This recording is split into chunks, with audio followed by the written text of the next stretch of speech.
이번 시간에는 대륙에도 왜가 있었는가 라는 주제로 한번 살펴보려고 합니다. 아마 대륙에 왜 하면은 이해 못하는 분들이 상당 부분 계실 거예요. 왜 하면은 다 현재 일본 열도에 있는 것으로 생각하는 고정관념 때문이죠. 그러나 사료를 우리가 잘 살펴보면은, 특히 이제 중국 자료를 잘 살펴보면 대륙에도 왜가 있었다라고 하는 걸 갖다가 우리가 충분히 상정할 수가 있습니다. 먼저 대륙에 왜가 있었다라는 거를 말해주는 사료는 뜻밖에도 사마천의 사기에서부터 나와요. 사기 5세가, 사기는 황제들의 사적인 본기, 그 다음에 제후들의 사적인 쇠가, 그 다음에 신하들의 사적인 열전, 이렇게 나뉘죠. 그 중에 이제 바로 제후들의 사적인 쇠가에 중국 대륙에 왜인이 있었다라는 그런 이제 기록들이 나오는데요. 구체적으로는 오세가와 월왕 구천세가의 그 이야기들이 나옵니다. 오나라와 월나라는 다 지금의 양자강 위역에 있던 이제 그런 나라들이죠. 그래서 처음에 사기 오세가를 살펴보면 이에 태백과 중홍 두 사람은 형만으로 달아나 몸에 문신을 하고 머리털을 잘라 자신들은 후계로 등용될 수 없음을 보였는데 계력을 위해 피한 것이었다. 이게 뭐냐면 주나라 고공담보 아들들인데요. 큰아들이 태백이고 둘째 아들이 중홍인데 보니까 막내인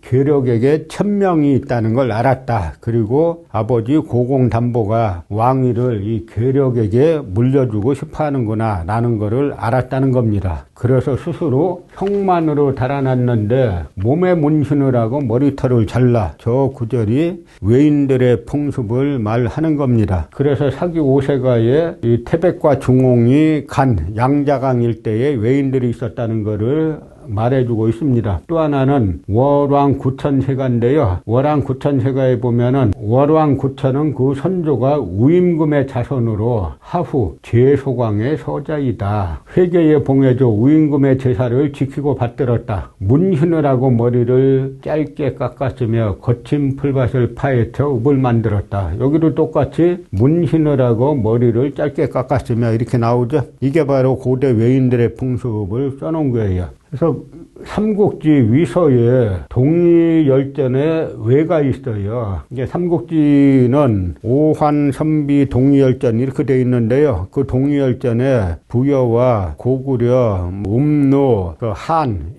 예 이런 나라들이 나오고 그 다음에 왜도 바로 동의열전에 나옵니다. 그러니까 중국인들이 바라볼 때 왜도 동이족의 일원이라는 거죠. 이 왜에 대해서 뭐라고 나오냐면 외국의 남자는 크고 작고를 따지지 않고 모두 이마에 먹으로 그림을 그리고 몸에 문신을 한다. 하후 소광의 아들이 바로 여기 나왔죠. 하후 제소광의 서자이다. 월왕 구천의 선조가 그렇다는 거죠. 회계에 봉해지자 머리를 깎고 문신을 해서 교룡의 해를 피했다. 지금 외에 물사람들은 물에 들어가 물고기와 조개를 잘 잡는데 문신을 해서 또한 큰 물고기와 물짐승을 싫어하게 했는데 훗날 문신이 장식이 되었다라고 삼국지 오한선비 동의열전 외조에 나와요. 그러니까 이 기록들이 말해주는 거는 뭐냐면 여기가 바로 중국 춘추 전국시대 지도인데요. 이게 이제 주나라 건국자를 말해주는 게 사기 이제 5세가인 거죠. 고공담보의 아들 계력이 나중에 문왕이 되고 문왕의 아들 무왕이 은나라를 꺾고 이제 중원을 차지했다라고 하는 이야기인데요. 그 오나라가 지금 양자강 위역에 있지 않습니까? 북쪽에 있고 월나라가 다 이 일대에 있는데 이 이야기는 뭐냐면 이 시기 때에 외인들이 여기 있었다라고 하는 이야기인 거죠. 그런데요 보면은 이게 중국 기록인데 여기 동의가 이렇게 있잖아요. 동의가. 그래서 아까 삼국지에서 오한선비 동의열전에 왜가 나온다 그랬죠. 그래서 중국인들이 바라본 이 당시에 춘추시대의 왜가 이 지역에 있었습니다. 그러다가 삼국지에 나오는 외는 이제 발해위역의 외를 말해 주는 겁니다. 중국 자료들의 외가 대륙에 있었다라고 하는 거는 우리가 뜻밖에도 사기에서부터 찾을 수 있다라는 이야기죠. 물론 이 지도에 기자조선을 여기 그리고 임든진본 여기 그리고 한 거는 다 틀린 역사 왜곡인 거죠. 이런 역사 왜곡에 맞서는 우리가 이게 국제적으로 통용되는 지도들인데 우리가 여기 맞서는 지도를 만들어서 국제적으로 통용시켜야 되는데 이 나라는 바로 이런 거에 동의하는 식민사학자들에게 국고를 엄청 지원하는 나라이기 때문에 외국인들이 보면 참 이해가 안 가죠. 그래서 유엔부틴이라는 러시아 학자, 러시아 연구라는 책을 썼는데요. 한국은 이해할 수 없는 나라다. 다른 나라들은 없는 역사를 왜곡해가지고 자기네 걸 만드는데 한국은 왜 있는 역사를 부인하냐라고 이제 말했습니다. 근데 후한서에 얘가 분명하게 나와요. 뭐냐면 겨울에 선비가 또 요서를 누락질했다. 선비족이 요서를 누락질했다라고 하는 건데요. 이 선비족은 나중에 이제 몽골족이 된다라고 하는 민족이죠. 광화원년 178년 겨울에 선비가 또 주천을 누락질했는데 그 언저리에서 피해를 입지 않은 곳이 없었다. 그 무리가 날로 많아져서 밭에서 나는 곡식이나 찬양으로 식량을 공급하기에 부족했다. 단석괴는 그러니까 선비의 단석괴죠. 단석괴는 이에 순행하다가 오후 진수강의 동서 수백 리를 따라갔는데 강물이 멈춰서 흐르지 않는 것을 보았다. 그 중에 물고기가 있었는데 잡을 수가 없었다. 강물이 멈춰서 흐르지 않는 강이 있었는데 물고기가 잔뜩 있었는데 이 단석괴는 선비족이기 때문에 유목민족이라 물고기를 잡을 줄 몰라요. 그래서 어떻게 하냐면 외인들이 그물로 물고기를 잘 잡는다는 사실을 듣고 이에 동쪽의 외인국을 공격해서 처녀가를 얻어서 진숫가에 옮겨두고 고기를 잡아서 식량을 보조하도록 명령했다. 이렇게 후한서 선비열전에 분명히 대륙에 선비족 살고 있던 곳 동쪽에 외인국이 있었다라고 중국 사료가 분명히 말해주고 있습니다. 또 하나 삼국지에도 외가 나오는데요. 삼국지에는 뭐라고 나오냐면은 후한의 환제, 영제 말년에 한예가 강성해서 한해 9년이 통제하지 못하니 백성들이 많이 한국, 지금 우리가 한국이라고 하잖아요. 그 한국에 유입되었다. 정확히 나옵니다. 건한년간 공손강이 지난 시간에 제가 공손도, 공손탁의 아들이 공손강이라 그랬죠. 낙랑군 두누현 남쪽의 황무지를 나누어 대방군으로 삼고 공손모, 장상 등을 파견해서 남은 백성들을 수집하고 군사를 일으켜 한예를 정벌하자 옛 백성들이 차차 돌아오고 어디로 돌아왔다는 거예요? 한해 9년으로 돌아왔다는 거죠. 이후 외와 한은 점차 대방에 속하게 되었다. 외와 한은 대방에 속하게 하였다. 이건 전부 다 대륙에서 일을 말하는 거죠. 그래서 수서동리열전 백제주에는 뭐라고 나오냐면 그 사람들은 신라 고구려 외등과 섞여 살았는데 또한 중국인도 있었다. 이야기들은 그때 외인들과 섞여 산 중국인들이 이 당시에 일본 열도에 있었다고 볼 수는 없는 거죠. 그러니까 이것도 다 대륙에 있던 외를 말해 주는 겁니다. 중국 기록을 여기저기 찾아보면 대륙에 외가 있었다는 기록들은 여러 찾아볼 수 있어요. 이게 이제 양직공도라고 양나라 소역, 나중에 그 황제가 되는 인물인데요. 이 인물이 이제 6세기 때 그 자기가 왕자 시절에 양나라의 사신들을 그 그림과 글로 이렇게 쭉 써놨는데요. 여기 한번 보세요. 외인의 모습을 그림으로 그렸는데 좀 특이하게 그렸죠. 일단 신발도 안 신었어요. 신발도 안 신고 해간 이 사신도 중에는 이 옷차림이 가장 이제 남루하게 그려놨어요. 그런데 이 외국사 해가지고 뭐라고 되어 있냐면 외국은 대방 동남쪽 큰 바다 가운데 산과 섬의 의지에 거주한다 라고 했는데 제가 여러 차례 낙랑이나 대방은 다 대륙 하북성 일대에 있었다고 말씀드렸죠. 그러니까 이 대방을 갖다 지금의 황해도라고 말하면 황해도 동남쪽이 어디예요? 이건 뭐 강원도나 경상도잖아요. 여기가 지금 바다일 수는 없는 거죠. 그러니까 이 대방은 대륙에서 찾아야 된다라는 것이 여러 차례 중국 자료 보면 여러 번 입증이 되는 거죠. 그런데 제 양직공도의 현재 그림과 함께 남아있는 외전에는 외가 간략하게 실려 있었는데요.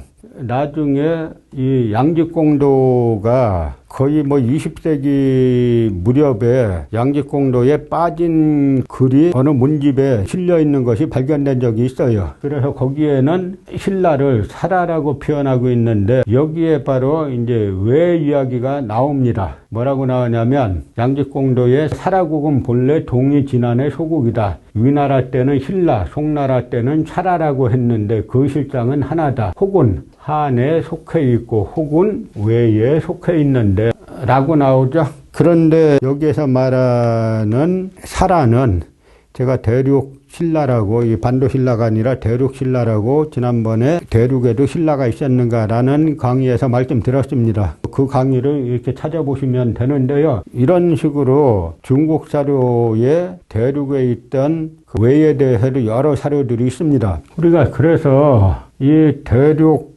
신라, 대륙 백제, 대륙 외에 제가 특별히 주목한 이유는 우리가 이제 반도에 갇힌 국가가 아니다, 반도에 갇힌 삼국이 아니다라는 거를 밝히기 위한 이유가 있습니다. 그와 더불어서 광교토대왕 비문에 나오는 외와 백제와 신라, 그 내용이 삼국사기에 나오는 외와 백제와 신라와 아주 다르죠. 그러니까 요즘 이제 아주 몰지각한 식민사학자들, 젊은 무서운 아이들이 광교토대왕 비문은 다 뻥이야, 여기에 나오는 외만 사실이야 라고 이제 우기고 있다는 사실도 말씀을 드렸는데요. 저는 여기에서 오히려 광교토대왕 비문에서 말하는 외와 백제와 신라가 이 대륙에서 벌어진 일이 아닐까, 그래서 김보식을 비롯한 고려 사관들이 기록하지 않은 것이 아닐까라는 생각을 하고, 그 생각 때문에 대륙 신라, 대륙 백제, 대륙 외를 한번 찾아보자라는 구상을 했다고 말씀드렸는데요. 대륙 백제, 대륙 신라는 많이 찾았죠. 그 대륙의 기사가 그 백제나 신라만큼은 이제 많지가 않죠. 그러나 우리가 쭉 찾아본 바로는 후한서에도 분명히 외 이야기가 나오고 삼국지에도 나오고, 그보다 앞서서는 사기 오세가와 그다음에 사기 월왕구천세가에도 나온다고 말씀을 드렸습니다.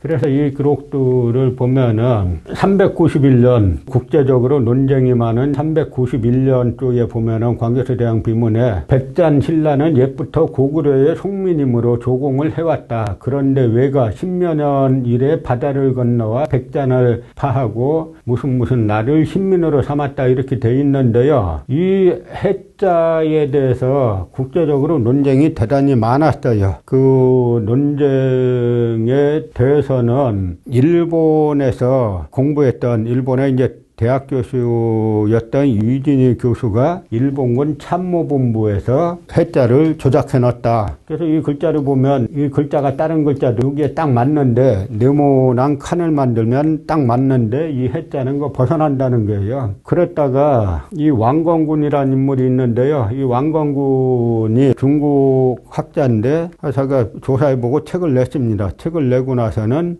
일본군 참모본부에서 그걸 갖다가 뭐 조작한 게 아니고 이 광교토대왕 비문 근처에 사는 초참부라는 사람이 있었는데, 이 사람이 그 광교토대왕 비문에 탁본을 떠주는 거 가지고 먹고 살았다는 겁니다. 그래서 이 사람이 탁본을 좀 쉽게 뜨기 위해서 석회를 바른 거지 일본군 참모본부가 조작한 건 아니다, 뭐 이렇게 주장하니까 남한의 식민사학자들이 와, 왕건군 만세, 역시 왕건군이야, 우리 조국 야마도 왜 일본의 참모본부가 조작했다고 안 하잖아, 이 사실이라 그러잖아, 역시 왕건군이야, 막 이랬죠. 그런데 여기 초점은 뭐냐면 참모본부가 조작했던 초참부가 조작했던 어쨌든 글자는 바뀌어 있다 하는 이야기입니다. 다들 조작설이지 그게 비조작설이 아닌 거죠. 그런데 이 중에 여러 해석 중에서 이 주어를 갖다가 고구려로 해석해야 된다라고 하는 아주 당연한 그 주장을 최초로 한 분이 네 권의 책을 갖다 환동고기로 묶었다는 괴연수 선생이 1898년인가 직접 이제 광교토대왕 비문을 가보고 탁본을 뜬 기록이 있어요. 근데 그 탁본 자체는 안 남아 있고 그 탁본을 갖다가 그 필사한 기록은 남아 있는데 여기에 보면 뭐라고 되어 있냐면 그 환단고기 서문에 보면은 뭐라고 되어 있습니까? 1912년에 발행할 때 그 홍범도 장군하고 오동진 장군이 출판비를 댔다 그렇게 되어 있죠.